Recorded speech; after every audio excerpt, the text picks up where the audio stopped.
Estamos de volta com o programa que hoje discute o tema agrotóxicos. Aqui com a gente o vereador Alfredinho do PT, o vice-presidente da Comissão de Agronegócios e Relações Agrárias da OAB de São Paulo, Bernardo Felipe Abrão, e a oncologista a doutora Nise Yamaguchi, diretora do Instituto de Avanços em Medicina, da Sociedade Brasileira de Cancerologia e da Associação Brasileira de Mulheres Médicas. Ainda retomando um pouquinho essa questão da visão do Brasil perante o mundo, na questão do meio ambiente, como que os senhores avaliam esses possíveis desdobramentos da saída da ajuda milionária da Alemanha, tanto da Alemanha quanto da Noruega, para o Fundo Amazônia, né? A gente pode ter mais desdobramentos desse assunto? Como que os senhores veem essa questão? Eu acho que certamente isso impacta a nossa imagem no exterior, porque as parcerias são importantes. Nós precisamos, então, destinar mais verbas para que nós possamos fazer a nossa lição de casa, né? Eu acredito que nós estamos agora no momento de cortes, então eu espero que a gente consiga ultrapassar esse momento, mas certamente a questão econômica é uma coisa fundamental para a preservação do espaço. Por outro lado, eu acho que nós temos uma série de programas que podem ser implementados do nosso próprio governo, que vão estar sendo levados às diversas comunidades ribeirinhas. Nós estamos também, pela Sociedade Brasileira de Cancerologia, buscando fazer projetos de prevenção, a questão da vacinação do HPV, a questão de trazer mais proteção para a nossa população em geral, é fundamental.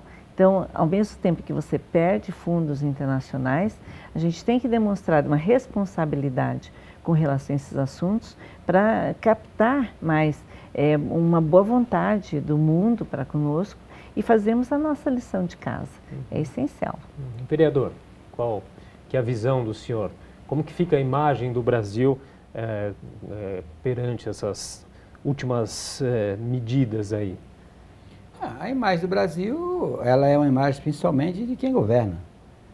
Porque o que fala de besteira o presidente, em relação ao meio ambiente, e o ministro do meio ambiente também não fica para trás, o que é que o mundo vai pensar sobre o meio ambiente? O mundo inteiro está pensando que o Brasil agora liberou geral e que vai desmatar sem nenhum tipo de controle.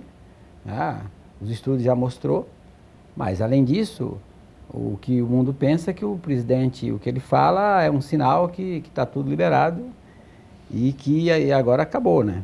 Isso não é verdade, né? Eu acho que tem, assim, também eu acho que uma questão que é a forma como é colocada no mundo. Mas nós temos que fazer. Mas quando ele fala, mas quando ele fala assim,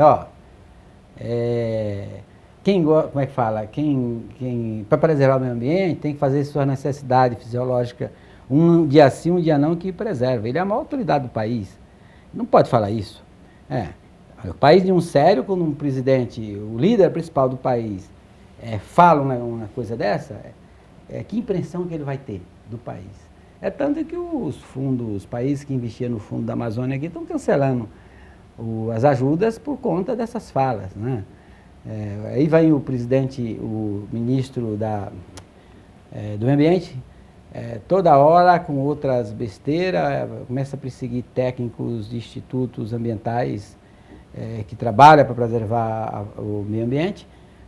Tudo isso é uma junção de coisas, de falas erradas e de erros, que faz com que o mundo inteiro não acredite mais na gente, né?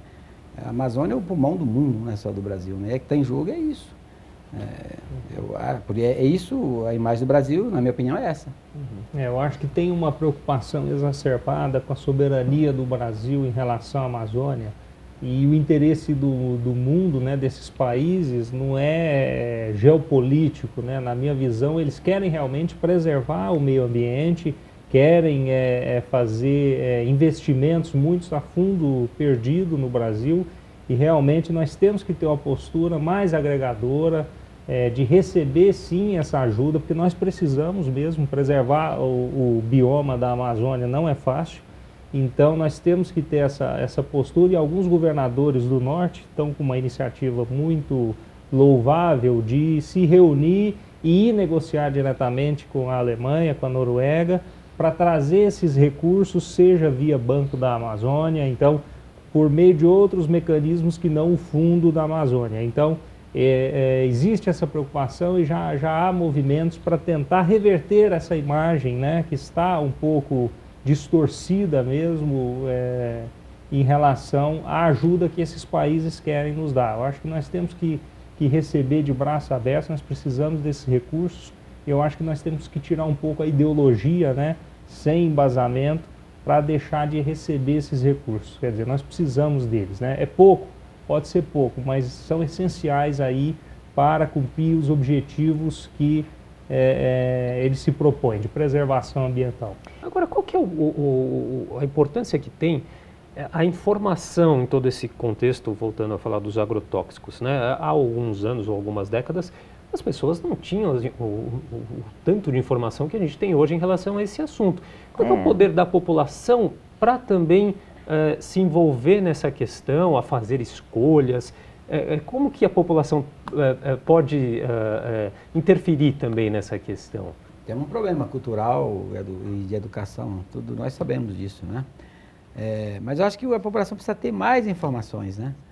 As emissoras de TV podia dedicar uma parte, um pouquinho do seu horário nobre para prestar uma série de esclarecimentos à população, inclusive sobre esse debate que nós estamos fazendo aqui. As pessoas tomar conhecimento, né? O problema é que, infelizmente, as TVs não fazem esse tipo não traz esse tipo de informação, e quando traz só se for propaganda paga, que o governo paga lá uma vez ou outra. Ou seja, um tema não só para isso, mas um tema tem para debater nas escolas. As crianças, a partir da formação dela, ali dos primeiros anos escolares, tendo toda essa consciência da questão ambiental, né? A partir daí, eu acho que essa geração nossa já foi, né, na minha opinião, mas pelo menos trabalhar essa nova geração que está chegando, né, para quando chegar nas nossas idades, ou um pouco menos, chegue com a outra cultura diferente da nossa, né? Infelizmente é isso, o Brasil ainda é pobre muito de cultura e de educação. Mas isso eu acho que nós estamos melhorando. Eu acho que cada vez mais o povo está se conscientizando na necessidade de se cuidar, de uma alimentação saudável, de fazer exercícios. O cigarro é um problema sério que nós conseguimos diminuir drasticamente. Agora o álcool é um problema, porque as propagandas de álcool jamais poderiam estar em horário nobre, em horário em que crianças e jovens assumem aquilo como algo interessante. Eu acho que nós temos um outro passo aí a dar também, que é o microambiente interno, né, das pessoas. Como é que a gente faz as nossas escolhas. E também a qualidade de vida depende muito da percepção de saúde das pessoas. Então a educação nas escolas, desde pequenos, de como fazer para você ter mais saúde. Quais são as escolhas que nós temos que fazer em termos de alimento, não comer, por exemplo, em frente à televisão, não ficar no automatismo, né, robotizando a questão do alimento, escolher verdadeiramente, fazer também uma tarefa de maior conscientização do que nós estamos colocando nos nossos alimentos. Acho que tudo isso é fundamental, mas é uma educação que vem do berço, logo vai passando pela infância, mas os professores, os pais têm que se autoeducar, porque as crianças vão comer aquilo que você come na sua mesa.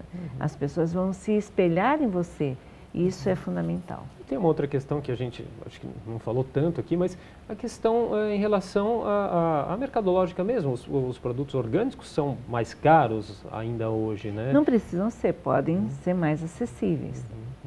Bernardo, a gente pode ter, diante de tudo isso que a gente está falando aqui, no questão do meio ambiente de uma maneira geral, a gente pode ter uma visão otimista, ao seu ver, para os próximos anos? Eu acho que, além da conscientização, além do trabalho que tem sido feito pelos órgãos ambientais, pelos órgãos de fiscalização, pela Anvisa, pelo Ministério da Agricultura, pelo IBAMA, essa fiscalização, esse controle do uso, do manejo dos defensivos é extremamente importante. Eles são realmente essenciais, não tem como dispensar o seu uso. Quer dizer, a gente conhece muitas pragas aí que inviabilizam muitas culturas, né? Nós sabemos que o próprio cacau está em extinção, né? Os cacaueiros na Bahia podem entrar em extinção devido à vassoura de bruxa. Então, tem que ser, sim, pesquisado meios, né, de se impedir que desapareçam certas culturas em função das pragas. Então, nós somos otimistas, nós pensamos que a indústria está se movendo, está desenvolvendo defensivos melhores, cada vez mais eficientes, as pesquisas são desenvolvidas constantemente, investimentos relevantes são feitos. Então, com uma conscientização quanto ao uso, né, evitando os excessos, o uso adequado, a nova classificação indicativa, né, da toxicidade dos defensivos também é muito importante, novas classificações foram feitas. Então, todo esse cuidado, a logística reversa também dos vasilhames e das embalagens, tudo isso é importante, uma conscientização e então nós somos otimistas, nós achamos que a alimentação vai ser cada vez mais saudável, usando na medida do possível menos defensivos e cada vez mais defensivos eficientes. Essa é a nossa visão. Tá bom, nosso tempo já chegou ao final. Vereador, para finalizar... para fazer justiça a esta casa, a Câmara Municipal, e aqui nós aprovamos uma lei, iniciativa do vereador Gilberto Natalini, sancionada pelo prefeito Fernando Haddad, que todas as escolas municipais e as creches, elas usam produto orgânico na sua alimentação. Almoço, a merenda, ou seja, isso foi um avanço aqui para a cidade.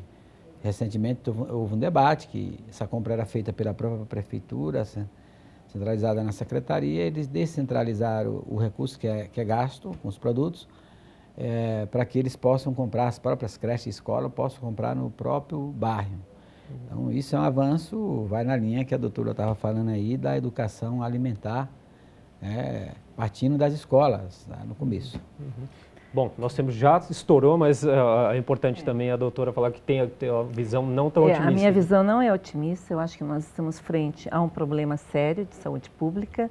Nós precisamos de transparência em tudo que é utilizado na produção dos alimentos, precisamos rever, sim, toda a nossa regulamentação, sermos mais estritos com relação à utilização e à contaminação do nosso meio ambiente. Eu acho que nós temos uma tarefa enorme para fazermos na nossa casa e vamos trabalhar realmente intensamente para que a prevenção possa ser feita e que as pessoas possam ter menos doenças causadas pelos pesticidas, agrotóxicos ou defensivos. Tá certo.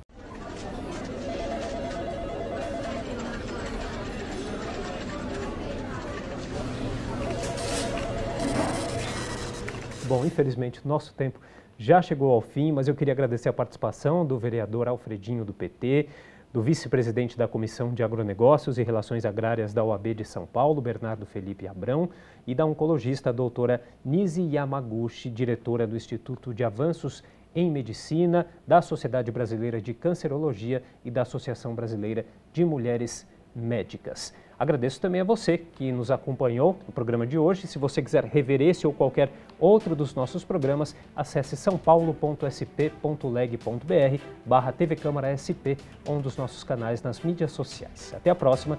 TV Câmara São Paulo, assista, fique sabendo.